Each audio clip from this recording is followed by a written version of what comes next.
C'est acté, au bout de 3 jours de formation à l'utilisation du programme James, les participants ont pu bénéficier des connaissances sur les outils et les méthodes de ce programme numérique de géolocalisation pour le suivi et la supervision de projets spécifiques.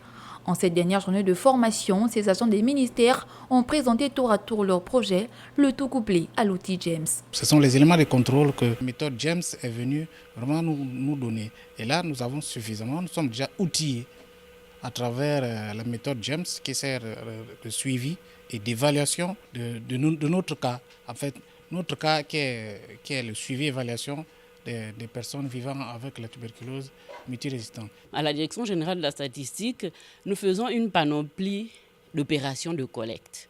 Donc là, par exemple, nous sommes sur la période du recensement général de la population. Nous sommes en train d'envoyer les agents sur le terrain. Donc, les différents managers des équipes pourront, avec ce programme, suivre leurs agents à distance. De la statistique à l'éducation, en passant par la santé, tous les projets présentés par les participants ont eu bon écho sur les formateurs et surtout un a capté l'attention. C'était un projet de santé et eux, ils vont utiliser le système qu'on a montré pour traquer les maladies de tuberculose, pour lutter contre la transmission dans le peuple. Et ça, c'est vraiment un cas d'utilisation qui est proche de mon cœur et je suis très content de voir ça.